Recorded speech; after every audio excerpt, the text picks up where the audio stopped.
Hello friends, welcome to short hand smart learning. प्रस्तुत है GD विस्ट dictation.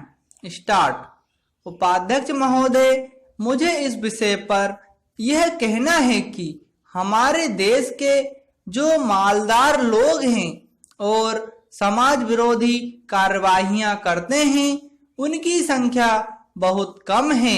यह बात सही है कि इस देश के प्रति जो लोग न्याय नहीं करते हैं उनको ऐसा नहीं करना चाहिए, लेकिन यह सब होते हुए भी यह बात माननी पड़ेगी कि इस देश की परिस्थिति ऐसी है कि जिसमें व्यक्तिगत आलोचना करने से लाभ नहीं होगा। इस बात को ध्यान में रखकर हमारे देश के हर एक व्यक्ति को यह सोचना चाहिए कि सब लोगों के साथ एक सा व्यवहार हो, उनको समान अधिकार मिले और सबके वेतनमान एक ही आधार पर निश्चित किए जाएं, ताकि देश में सही रूप से समाजवाद आ सके। लेकिन यह किसी के पसंद करने या ना करने का सवाल नहीं है, बल्कि हमारे देश की परिस्थिति ही ऐसी है कि जिसके अंदर उसको लागू नहीं किया जा सकता है। ऐसी हालत में इस प्रकार के कानून बनाने से या इस किस्म की पाबंदियां लगाने से देश का हित नहीं होगा। आप उसको बना सकते हैं, आप ऐसा कर सकते हैं, लेकिन यह बात आपकी समझ में नहीं आई। इस संसार में और भी बहुत सी चीजें हैं जिनको अक्ल के फंदे में नहीं बांधा जा सकता है, और हमारे देश को जो जनजीवन है उसमें इस किस्म की पाबंदियां नहीं लगाई जा सकती है।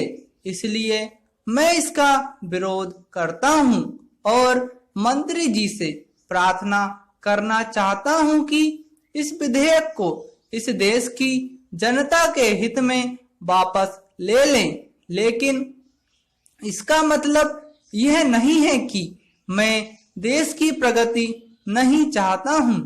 यहाँ पर बहुत से माननीय सदस्य हैं जो कहते हैं कि वे इस बात का समर्थन करते हैं, लेकिन वास्तविक स्थिति यह है कि वे यहाँ तो आपका समर्थन करते हैं और बाहर इस बात का विरोध करते हैं। आपको समझ लेना चाहिए कि जब तक आपकी पार्टी के लोग इसका विरोध करते हैं तब तक आपको इस बात को ध्यान में रखना पड़ेगा कि देश की जनता के ऊपर इस प्रकार का कानून नहीं लादा जा सकता है। इसलिए मैं यह निवेदन करना चाहता हूं कि जब तक हम अपनी नीति में मूलभूत परिवर्तन नहीं करेंगे जिससे कि लोगों में विश्वास पैदा हो सके, तब तक आपकी नीतियां इस देश में सफल नहीं हो सकेंगी।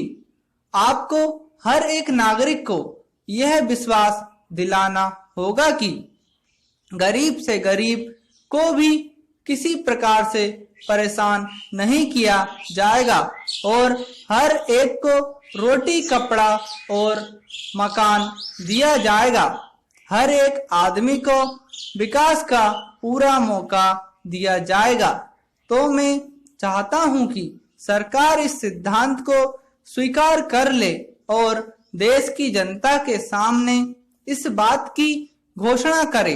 जब तक ऐसा नहीं किया जाएगा और लोगों में विश्वास पैदा नहीं होगा, तब तक देश प्रगति नहीं कर सकेगा।